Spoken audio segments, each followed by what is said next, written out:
Prologue, a tale of two countries. Gather round me, children, and I'll tell you a story about two nations that seemed like Eurovision twins for a while. They both have 5 wins, but also they have both struggled to compete as the contest expanded in the new century. They both considered giving up on Eurovision entirely. But in the last 5 years, both of these nations came roaring back to achieve thrilling success, only to suffer new embarrassments in 2023. So back in December, the UK and the Netherlands both announced that they had internally selected well-known, chart-topping artists to get them back on the left side of the scoreboard. And 10 weeks later, Olly Alexander and Joost Klein premiered their songs only a day apart. But no skipping to the last page of the story to find out who lives happily ever after. I'm Matt Rather, and this is Overthinking Eurovision.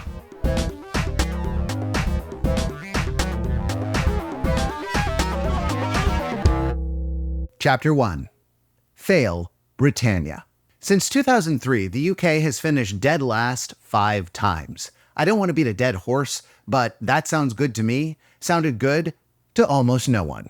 So a few years back, the UK took a long, hard look at its song selection and its mediocre performers, and they realized, I'm kidding, they made a bunch of excuses. In 2019, singer Michael Rice finished in last place and then told The Mirror, "I always knew I was going to come in this position because of Brexit. If it was Gary Barlow or Elton John, they still probably would have come in last too." After we read this, we asked a bunch of Brits on the Discord who Gary Barlow was, and they were shocked we hadn't heard of him. But let me assure you, no one on this side of the pond has heard of Gary Barlow. And now I'm curious because Michael Rice actually named Gary Barlow first. Elton John was an afterthought. In 2021, the UK's Eurovision prospects had sunk to new lows. The Daily Mail reported that record labels were refusing to work with the BBC to select a Eurovision act. They quoted one executive as saying, "The truth is, we could have entered Paul McCartney backed by the Spice Girls and still ended up finishing in last place. The BBC can't expect us to just go along with their demands like lambs to the slaughter." And I think I speak for all Americans when I say, who the hell is Paul McCartney? Got ya. Doing well at Eurovision was starting to seem like an impossible mission for the UK, and that got us thinking of a Tom Cruise movie series. You know the one. So in Top Gun Maverick, the best of the best are training for a secret mission, and none of them can get through the course. And Admiral Don Draper thinks it can't possibly be the pilot's fault, it must just be an unfair assignment. So he lowers his expectations to rock bottom. Time to target is now 4 minutes. Then some hotshot climbs into a plane and shows everyone how it's done. Setting time to target, 2 minutes, 15 seconds. 2:15, that's impossible. 12 points to United Kingdom! Damn. Top Gun Maverick was released 2 weeks after Sam Ryder came in second in Turin. Coincidence? Well, yes. Still, makes us feel clever though, which is the important thing. But success has a downside. After you do well, you can no longer just dismiss the whole contest as rigged. Because as you will recall, after Tom Cruise proves the mission is indeed possible, all the other pilots have to actually go through with it. Talk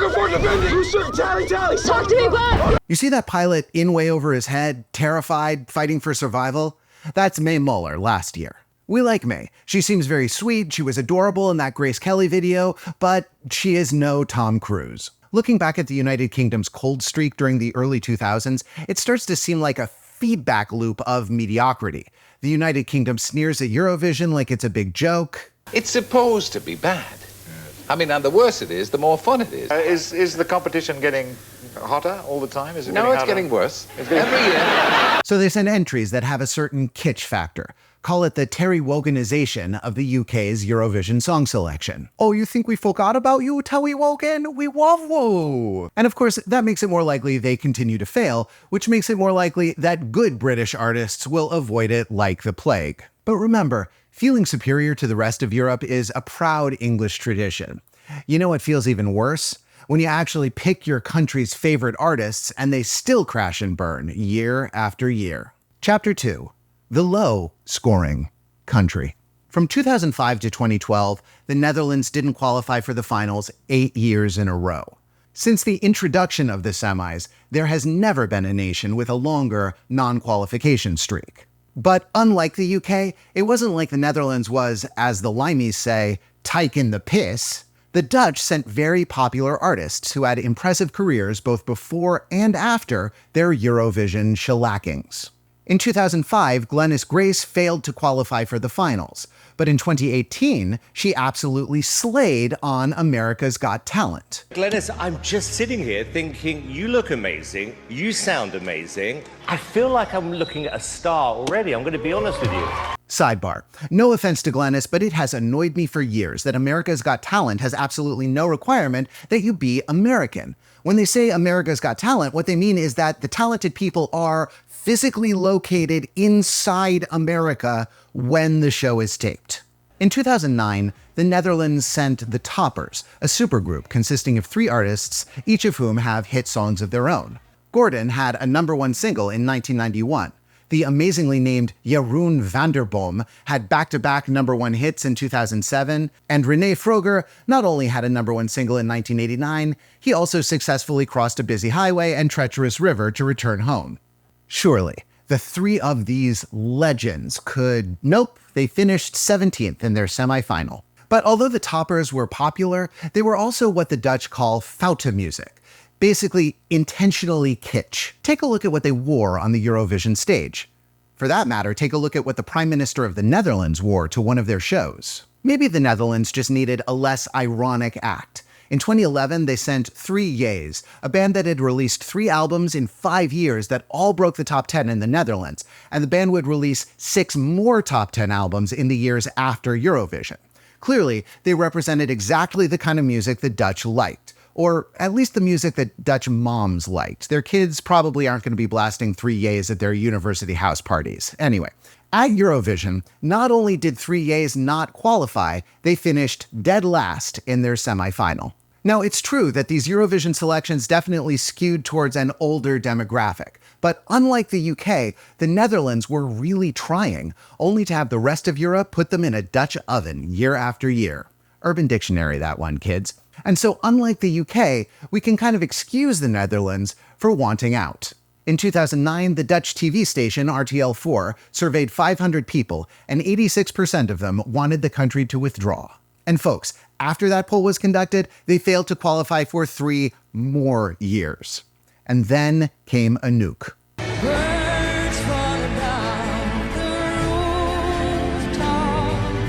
Out of the sky like raindrops. We will never forget our Birds review in 2013 for 2 reasons. First, it featured producer Matt Belinki's son saying this. I can see your bones popping out individually, one by one. Secondly, Anouk surprised us by taking what seemed like a very non-Eurovision-y ballad all the way to the top 10. Of course, by Swedish standards, 9th place would get you exiled to St. Bartholomew. But after a long period of Dutch drought, Anouk was basically the second coming of Rembrandt. The Dutch broadcaster Omroep West published an article with the headline, "Anouk helped us get rid of the trauma." And that taste of success seemed to change everything. A year later, the Netherlands came in 2nd place with The Common Linnets, and a Dutch newspaper reported that they never would have participated without Anouk. Both Waylon and Ilse were approached every year for the song contest, but never felt like competing. Anouk left the door ajar, especially for me. I'm very happy about that. Otherwise, I would have said no again this year. And 5 years later, the Netherlands scored a slam dunkin'. If Arcade had just won Eurovision, Dayenu. If it had merely charted in 26 countries in the months that followed, Dayenu. But in late 2020, Arcade was picked up by the wizards of Harry Potter TikTok. We were always a losing game. And as difficult as it is for a muggle like me to process this, the Harry Potter TikTok thing seems to have started a snowball effect that ended with the song at number 30 on the Billboard Hot 100 more than 2 years after it was released. But just like with the UK, this moment of redemption was followed by disappointment. In 2021, Jean-Guy McRoy came in 23rd out of 26 countries in the final. S-Teen bounced back a little in 2022 with an 11th place finish, but in 2023, the sun set on Burning Daylight, which earned only 7 points in the semifinal. That's the least number of points the Netherlands has received since 1997. So let's review. Both of these nations were riding high, dropped like a lead balloon, and then, recently, had a taste of success. In the UK's case, that peak is just Sam Ryder. For the Netherlands, it was a longer period that included Anouk, the Common Linnets, and of course, Duncan Lawrence. But after these highs came a frustrating 2023. 10 years ago, both these nations might have shrugged off a bad year. They kind of expected all their years would be bad. But now that there was proof they could succeed, failure was harder to take. In the movie Wall Street, Daryl Hannah has a warning for Charlie Sheen. You may find out one day that when you've had money and lost it, it's much worse than never having had it at all. Now substitute Eurovision success for money, and who among us wouldn't make that trade? And you were describing what happened to the UK and the Netherlands. And so the BBC decided it was time to give people something they'd remember for years and years. Or at least from years and years. Chapter 3. Alexander the Great. Now, here in the United States, Olly Alexander is pretty much as obscure as Gary Barlow. But he is a huge name over there. How huge? In December 2023, Madame Tussauds Wax Museum in London announced it was working on a statue of Timothée Chalamet. He's one of the most popular actors working today. In 2020, GQ ranked him as the world's best-dressed man. In 2021, he co-chaired the Met Gala. In 2022, he was the first solo man to appear on the cover of British Vogue. Why am I telling you this? Olly Alexander got a wax statue first. He beat Timothée Chalamet. Not even Austin Butler could beat Timothée Chalamet. Olly didn't set out to become a musician. According to a profile in The Independent from 2015, he found a kind of refuge in the school's drama room and felt increasingly drawn to the idea of acting, of becoming someone else. His acting career in the early 2010s featured some neat bit parts. He got killed by Timothy Dalton in an episode of Penny Dreadful. Tell me of your master. He appeared in a marketing video for Google Analytics. Milk, skimmed semi. Semi-skim milk. That's what I first asked you for. It's milk skimmed semi.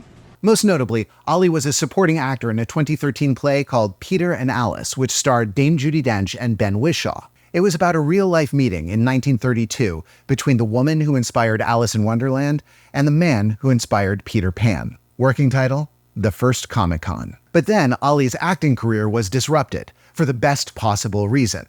Years and Years, the band he joined in 2010, suddenly broke through. The music video for their second single was self-financed in 2014 and featured Olly's old co-star, Ben Whishaw. It was that star power that helped the band get the exposure they needed to take off. In the spring of 2015, their single, King, hit #1 in the UK.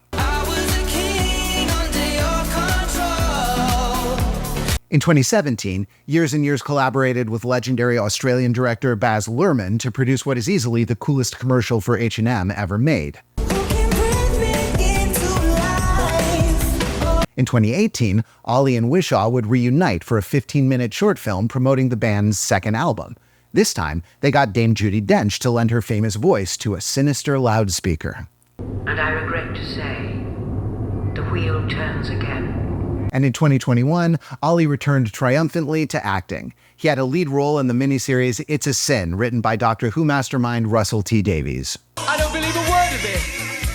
Now hit me with those lasers, please. In a beautiful piece of synergy, Years and Years released a cover of the Pet Shop Boys song It's a Sin, and then at the 2021 Brit Awards, Olly performed the song as a duet with the ultimate gay British pop icon, Elton John. You know, the guy who's almost as famous as Gary Barlow. No matter when or where or who. So it was kind of a big deal when he announced that he was heading to Malmö. Can't believe I'm about to say this, but I am the UK entry for Eurovision. Chapter 4, In Search of Lost Time, by Joost. We wrote this chapter title back when we thought it was pronounced Joost, like Proust. We were so proud of ourselves. When we started writing this video, we wanted to know Joost Klein's life story. So we Googled Joost Klein life story. and we were surprised to find a track by Joost himself entitled Life Story. So thanks, Joost, that makes things easier. The track begins with a news story about his YouTube success. Een van de grootste talenten op YouTube, de 17-jarige Joost Klein van 10. Much like Olly, Joost Klein wanted to be an entertainer before he wanted to be a musician. He started a YouTube channel at the age of 10 using the name Unicorn Joost. Ik ben Kaas en ik kom hier om de wereld te redden van ten ondergang. His dad apparently did not approve, saying that his videos would make it impossible for him to get a normal job someday. And he was probably right. According to a profile in the Flemish newspaper De Morgen, Joost ate toothpaste in front of the camera, Joost juggled with an iPad, Joost vomited into a KFC bucket. During a trip to Rome, he showed in one of his vlogs how he was sent home by the school counselors for being too much of a nuisance. In Life Story, the first thing Joost tells us is that he has fond memories of his childhood growing up in the coastal province of Frisia.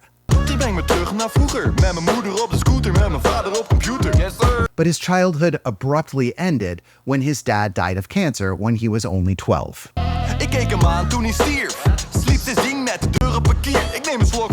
His mother died of cardiac arrest a year later, and Joost actually found her body.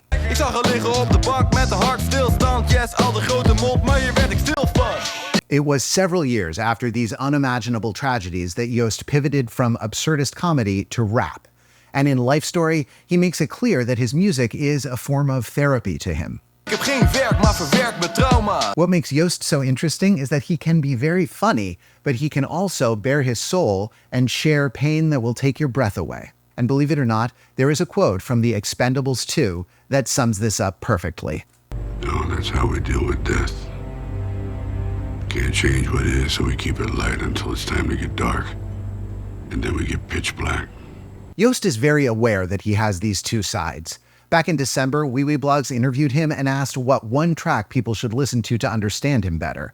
Joost insisted on naming two tracks. The first is Florida 2009, and the opening line should give you a sense of the tone.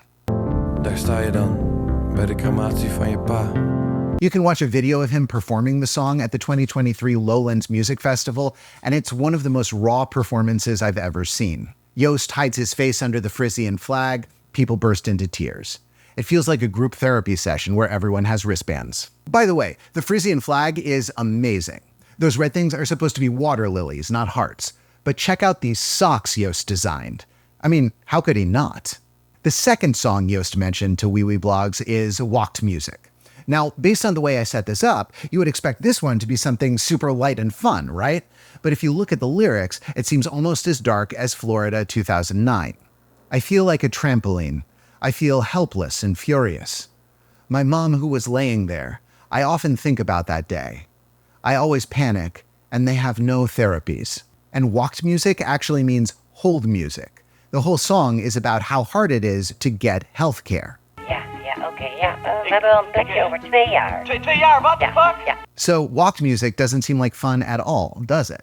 But then you listen to the song and you get a very different impression. Ik ben aan het cappen en liegen doen we glashard. Ik heb geen familie, sorry, ben een bastard. This is party music. You can dance to this. And this really is Joost's trademark. He makes fun music about sadness, which seems weird on paper, but makes perfect sense when you realize that Joost, as a person, is both very fun and very sad.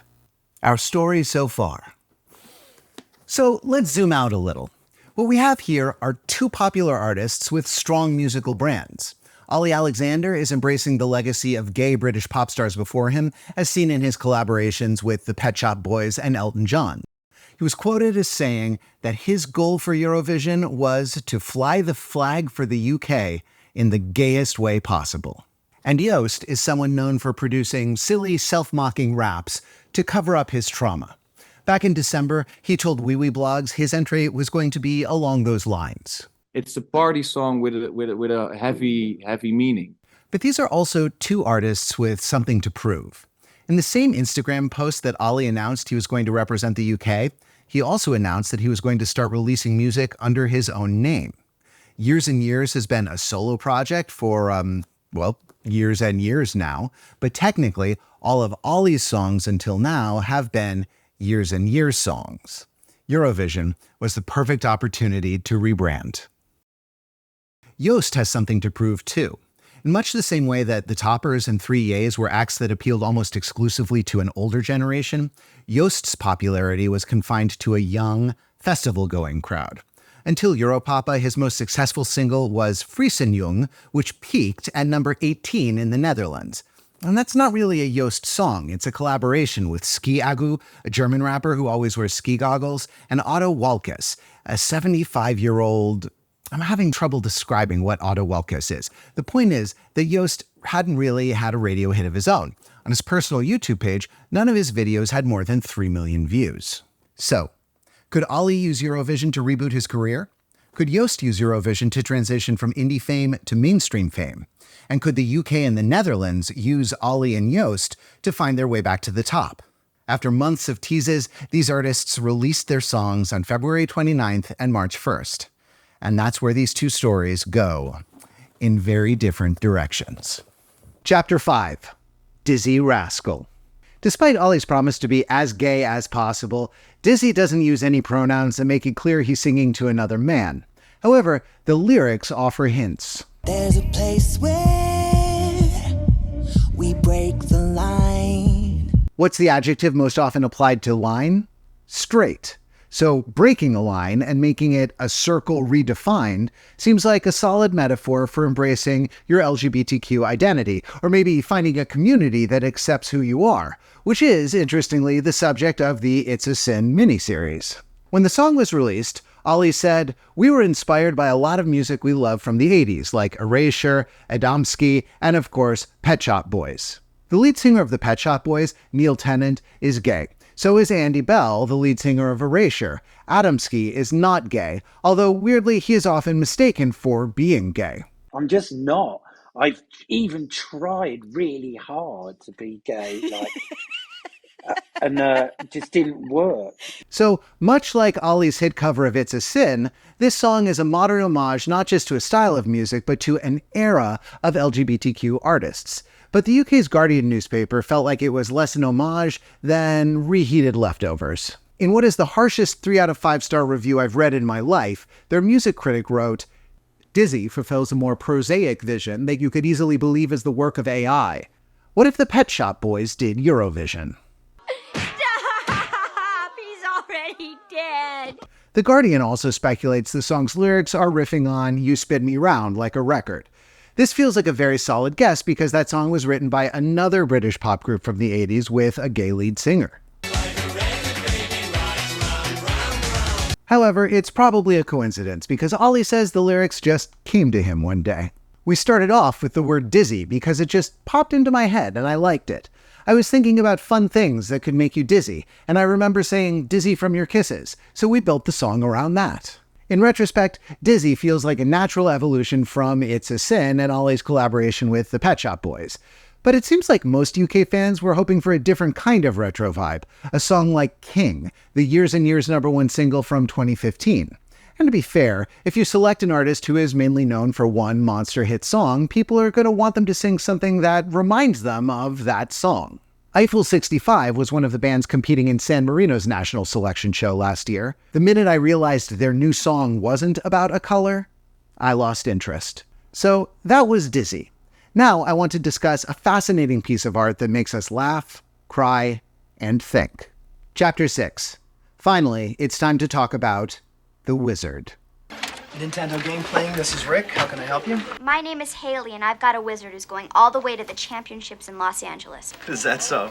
The Wizard, a Fred Savage movie from 1989, is remembered now mostly for being a completely shameless advertisement for Nintendo. There was a scene in which a video game rival demonstrates the Power Glove, an accessory that had debuted only a couple months before the movie's release, and definitely didn't work nearly as well as they made it seem. Trust me on that. I had one. I love the Power Glove. It's so bad. At the end of the film, our hero is losing the competition until he finds a warp whistle in Super Mario Bros. 3, something that he would not be able to randomly accomplish in a game that he supposedly had never seen before. That's the magic flute! Use it opens the warp! I assume she calls it the magic flute instead of the warp whistle because Nintendo of America hadn't finished their official translation of the instruction manual yet. Now, why am I telling you this? Two reasons. First, much like Europapa, The Wizard is a bit of a bait and switch. It was sold as a silly popcorn movie. But Jimmy's got a secret You got 50,000 on Double Dragon? that could make this the ride of their lives. Here's the actual plot. A 7-year-old girl drowns, and her brother Jimmy develops severe PTSD. The parents are so heartbroken they divorce, and Fred Savage takes Jimmy and runs away from home to prevent him from being institutionalized. The older son, played by Christian Slater, blames himself for his sister's death and is implied to be an alcoholic. This movie, like many of Joost's fun party songs, is actually about heartbreaking tragedy and unresolved trauma. She didn't go downstream at all. She just died. A few feet of water right in front of her. Come on, Fred, there are kids in the audience. Actually, the audience is mostly kids. On the Eurovision website, Joost said something about Europapa that could easily apply to The Wizard, too. At first glance, it seems a very happy act, but beyond that lie blood, sweat, and tears. But here's the main reason this reminds us of Europapa. In The Wizard, Jimmy is almost nonverbal, but he does repeat one word over and over. California. Nobody knows why Jimmy keeps saying California. They think it must just be a place he likes. But in the movie's final scene, the family is driving home and... California! California! Just pull over. everyone finds out what California really means. Then what is this? What's going on? It was taken here. This is California. He just wanted to leave her in a place where she was happy. The word California was never about a place. At the very end, you realize it was always a person who is gone but tied up in that place. And for most of Europapa, we think the title also is about a place. Europapa, Europapa. The way you say Europe in Dutch is Europa. But after we come to the point where the Spotify version of the song ends, the music video hits us with an absolute gut punch of an epilogue. Mijn vader zei me ooit, het is een wereld zonder grenzen. So the words Joost has been singing to us about Europe were actually a tribute to his dad. Het is eigenlijk een soort brief die ik aan mijn vader heb geschreven. Hij gek genoeg in een heel klein ver weggestopt dorpje uit Friesland leerde hij me dat de wereld eigenlijk geen grenzen heeft. Hij zei de grenzen zijn bedacht door mensen, dus dan kan jij de wereld ook bedenken. In fact, he and his dad used to watch Eurovision together, and Joost used to talk about being part of it someday. Zeg maar, als ik vroeger aan mijn ouders denk thuis op de bank Eurovisie kijken en een beetje grootspraak van ooit ga ik daar staan. De hele familie zo, ja, jij wel joh. Nou, kijk waar we nu zijn. Joost accomplishing his childhood dream by writing a song about his father's utopian worldview and dedicating it to his father is pretty overwhelming. It's not surprising that when the video premiered live on Dutch TV, Joost was crying. So let's break this down a little more, starting with just the lyrics. The song starts out gleefully name-dropping all the places Joost can visit in the EU. Bezoek mijn friends en friends of neem de benen naar Ween. He mentions how great it is not to need a visa to move from country to country. But then, at the end of the first verse, a hint of darkness begins to creep in. Ik ben echt alles kwijt, behalve de tijd. So there's this sense that manic traveling is a way of coping with this loss. But at the beginning of the second verse, it's not working. Io sono in Italia, maar toch doet het pijn. And that turns into an admission that traveling isn't going to fix anything. Ik hoef geen escargots, hoef geen vis en chips. But at the end of the verse, Joost finds something besides travel that seems to inspire him. Zet de radio aan, ik hoor Stromae met Papa Ute. Papa Ute is a song from 2013 by the Belgian singer Stromae, and it was a massive hit all over Europe.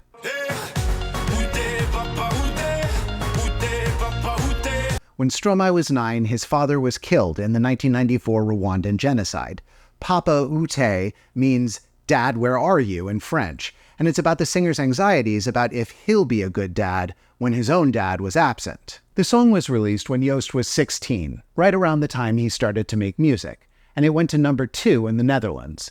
It's possible it was one of his early inspirations. So like almost all his songs, Europapa is about the deaths of his parents. This is Linkin Park disguised as LMFAO. Okay, now let's look at the music video. This is a song about traveling around Europe. How would you depict this? If you answered, stay trapped within a fairy tale version of Joost's childhood home, bingo. The video starts with an establishing shot of a house that's an amalgamation of memories. A windmill, a crane, an EU flag. In an interview, Joost said he modeled this in part after the house in Foster's Home for Imaginary Friends, a Cartoon Network show that came out in 2004.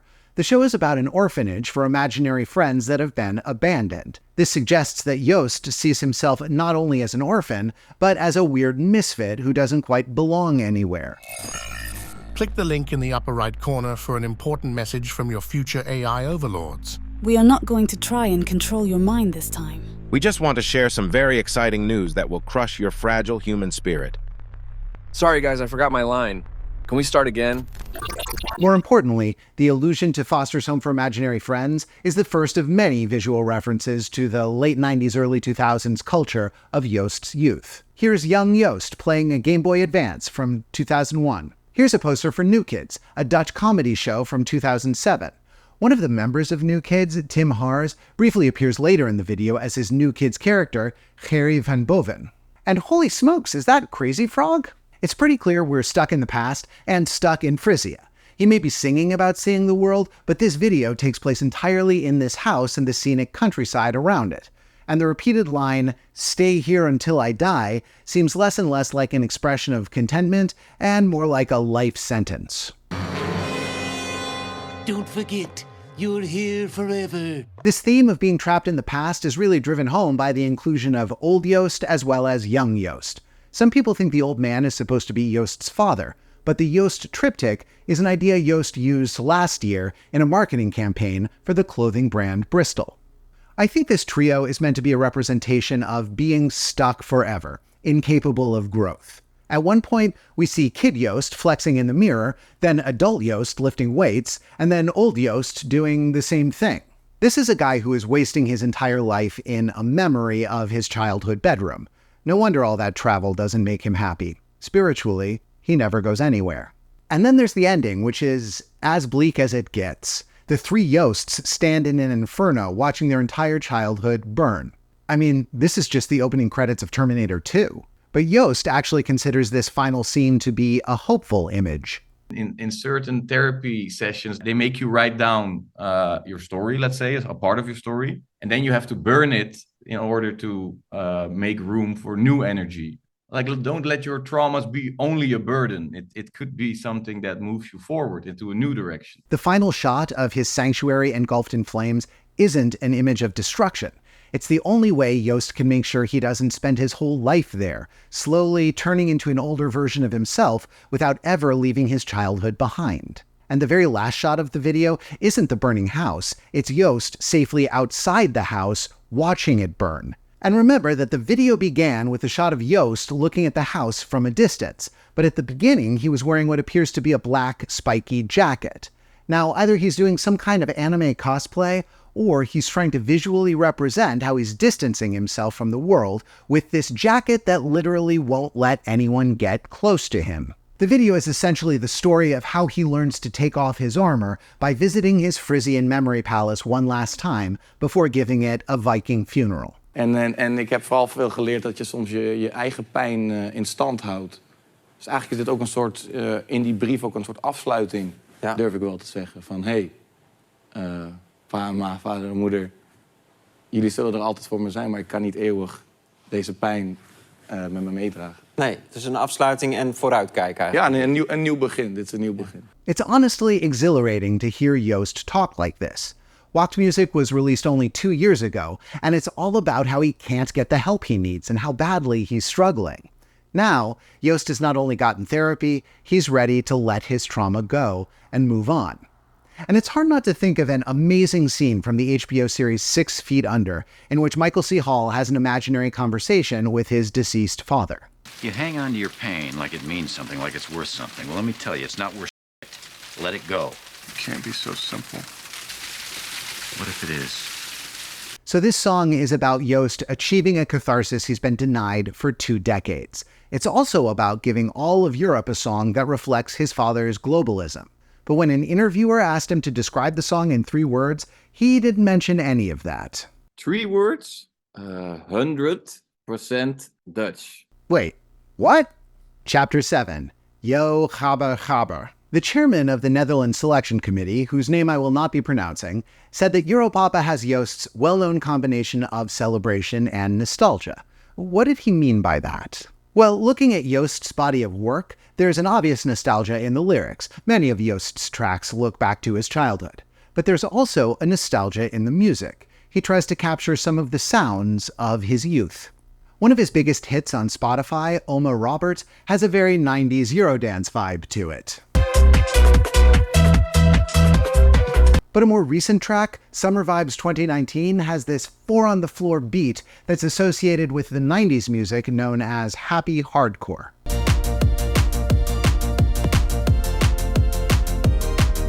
He's collaborated with DJ Klada Paling, who mixes up old memes and video game samples into 2000s-style dubstep.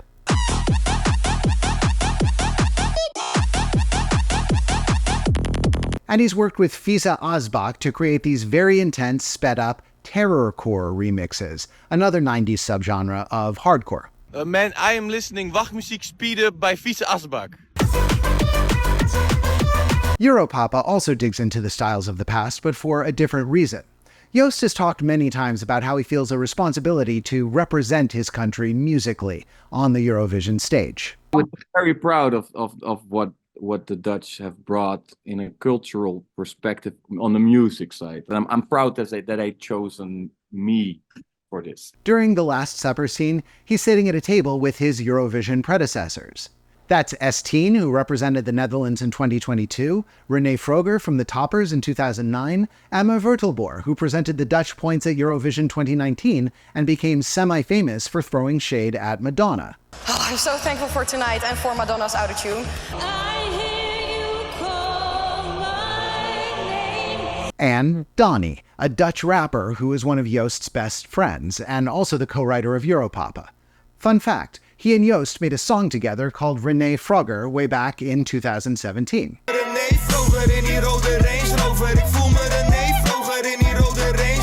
But seriously, what is so Dutch about Europapa?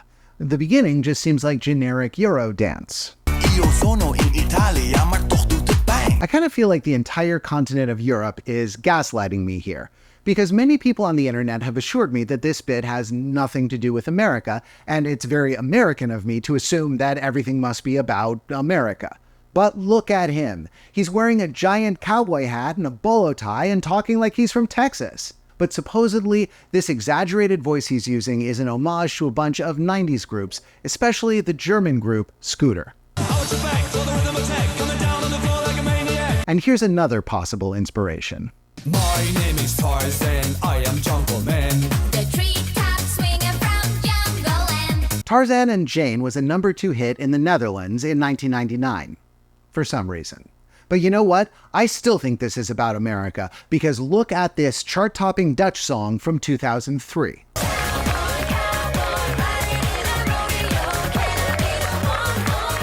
Chips, or Chips, spelled with the exclamation point, was a band created by Fox Kids, specifically to appeal to 6 to 12-year-olds. And guess who was 6 in 2003? But hey, Netherlands, why did a band created by Fox Kids for children go to #1 on the charts? Wait, Germany and Austria too? The early 2000s were a different time, man. Thank you, Chips. Thank you. So the beginning of Europapa certainly sounds early 2000s, but it doesn't sound musically Dutch until the 2-minute 19-second mark. This dance break is in a style known as Haba, which is probably the Netherlands' most significant contribution to electronic music. We're talking about super fast, distorted, aggressive techno music. Haba music gave birth to its own dance style called hakken, which both sounds and looks like a Street Fighter move. Hakken comes from the Dutch word for chopping. Supposedly, the move was invented by DJ Dark Raver from Den Haag, who used to chop the air with a giant hammer made of foam rubber. You can see Haber's Hakken in the Europapa video. But Haba wasn't just a genre, it was an entire subculture. The early Habas didn't go to nightclubs, they would hold raves in abandoned warehouses or underground tunnels. So these people having a party outdoors in front of a windmill is actually semi-accurate. You see a lot of shaved heads in this crowd, and that was a Haba thing until at least the late 90s. And if it seems like they're all dressed similarly, that's because no self-respecting Haber would be caught hacking without an Australian brand tracksuit. In the early days, Haber was seen as alarmingly extreme. In its May 1993 issue, ID magazine published an article subtitled "Harder Than Hardcore, The Scary Sound of Rotterdam." It made the claim that Haberhouse is the hardest, fastest, most terrifying, most apocalyptic dance music in the civilized world. Today, Haber culture is celebrated as one of the Netherlands' greatest musical innovations. I guess one generation's existential threat becomes the next generation's nostalgia. I look forward to seeing Skibbity Toilet at Eurovision in another 30 years. Now, ironically, you know who's a big fan of Haber music? Danny Harl, the co-writer of Dizzy. He mostly produces for other artists, and most of it is not very hardcore. He recently had a #1 hit all over Europe with Dua Lipa's Houdini. But he released a solo album in 2022, and it was called Harlcore, in tribute to his favorite genre. Right now, I'm basically just listening to happy hardcore music. Back in 2021, Danny was asked to list his 9 favorite songs. One of them was Rainbow in the Sky, a Haber classic by DJ Paul Elstak. Paul Elstak is one of the producers of Europapa. Joost asked him to touch up the Haber section. That's actually him in the music video right there. So I'm sure Danny Harl is proud of his work on Dizzy, but I'll bet there's part of him that wishes he had gotten to work on this one instead. Next time, baby. Chapter 8. Olly is Joost. We've been talking about Olly and Joost like they are equally big stars, but that's not really true. Take a look at a screenshot of Joost's Spotify page from March 6th. As you can see, he's got one big hit up over 120 million streams, but to be fair, that was his collaboration with 2 German artists, and he coasted a little off their popularity. Joost only had one solo song with over 10 million streams. Olly outstreamed Joost by a factor of 10, maybe more. King is over 600 million streams. 6 more songs were over 100 million streams. Olly was on a whole different level. Plus, he was working in collaboration with the biggest television network in the biggest media market in Europe and releasing a song in English. So if you had to guess how Dizzy and Europapa were going to perform, knowing nothing about the songs themselves, you'd expect Dizzy to have a huge initial advantage, right? Europapa debuted on Leap Day. On March 1st, it was streamed 1,744,774 times. This was the highest number a song in Dutch has ever received in a single day. It spent 5 weeks at #1 on the Dutch charts. Dizzy premiered on March 1st, and it received only 117,298 streams on its first day. That was not what Olly and the BBC were hoping for, and the news only got worse for Dizzy. It debuted at number 42 on the UK singles chart before dropping off it entirely the following week. To put that in perspective, Mae Muller's Eurovision song from 2023 peaked at number 9 and spent 9 weeks in the top 100. And her song didn't exactly clean up at Eurovision. Now, I want to be clear about something. Eurovision hasn't happened yet. We know Olly Alexander is an experienced live performer, and he will probably demonstrate singing and dancing skills that Joost can't compete with. And Europapa might not get a lot of love from the juries. But back in January, a BBC executive told the Eurotrip podcast, "Our ambition is to win, and for the single to go to #1, and for it to be another watershed moment for Eurovision for the UK." So it seems pretty clear that Dizzy hasn't had the success they were hoping for, while Europapa is crushing records left and right. And the big question is, why? One boring answer might be that Europapa is simply a better song than Dizzy. But I'm not even sure that's true. Here at Overthinking It, we generally sidestep the question of whether songs are good or bad because that's subjective and ultimately not that interesting. But Dizzy is catchy, it's well produced, and Olly has a great voice. We don't think this is a bad song. We do, however, think it might be a bad Eurovision song. Olly is upfront about how this was not a song written with Eurovision in mind, and there's nothing wrong with that. Spaceman was not written with Eurovision in mind either. Rim Tim Toggy Dim and many other songs this year were only considered as Eurovision songs after they were done. But Spaceman was a showcase for Sam Ryder's incredible voice, and Rim Tim Toggy Dim came right out of left field with the quirkiness. Dizzy feels well-made but generic, bordering on cliché.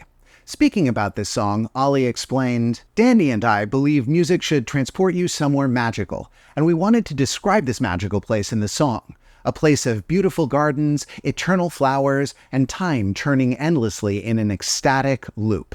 So it's a song about vibes, in classic Love Love Peace Peace style. On the other hand, Europapa is nothing if not very specific. It calls out specific countries, it is dedicated to a specific person for a specific reason. It's full of Netherlands-specific details that go by in a flash. Look at this shot of Joost and his friend Stuntje high-fiving. Joost is dressed in an EU outfit, and on the motorcycle helmet, we see a white star on a red background. That's the flag of Maastricht, the Dutch city where the Maastricht Treaty was signed to create the modern EU. This is on the screen for like a second, but somebody put in the effort, and the video is full of Easter eggs like that. This guy is all dressed up like the half-Dutch racing superstar Max Verstappen, and he's in the video for one quick shot. And look at Joost's politician suit. He designed it himself on his iPad.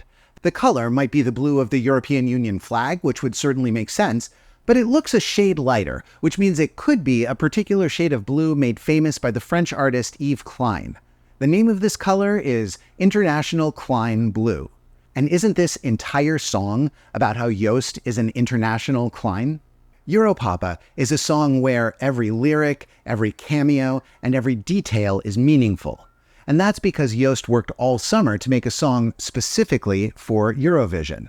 It was on August 16th that one of the song's co-writers, Donnie, posted, "Dear people, I just wrote the best song for Eurovision 2024. This was not just another Joost song. This was a Eurovision song from the very beginning. Epilogue. The inevitable tulip metaphor. Olly says his song is about beautiful gardens full of flowers. What kinds of flowers? He doesn't say. Beautiful ones. But one of the most well-known things about the Dutch is that they like their flowers very specific. They will destroy their entire economy trying to get the perfect flower. And during the tulip mania craze, the most sought-after flowers were the bizarden, which means the bazaars. These flowers were covered with spectacular, multicolored streaks. You know what? Just cut the music. Cut it! It's not cute anymore. Centuries later, we learned the cause of these streaks was a virus. These tulips are literally sick, but they are also gorgeous. The sickness is what makes them unique. What I'm saying is that Olly Alexander is a beautiful flower, but Joost Klein is a bizarden. He is shaped by suffering, but he has found a way to turn it into something beautiful. When you watch him sing Florida 2009, or turn his inability to find a therapist into a dance track, or burn a picture of his parents, you're looking at those streaks. Olly Alexander said that he was using Eurovision as a way to reinvent himself as a solo artist. But with Dizzy peaking at number 42 on the UK charts, it feels like Olly is going to have to live in the shadow of Years and Years for a few years more. It's Joost who really looks to be reinventing himself here. He's emerging as an international star without sacrificing his unmistakable Dutchness. And maybe he can finally let go of the trauma that has fueled his art since the very beginning. Who will he be without it? That chapter hasn't been written yet. We'll see you next time.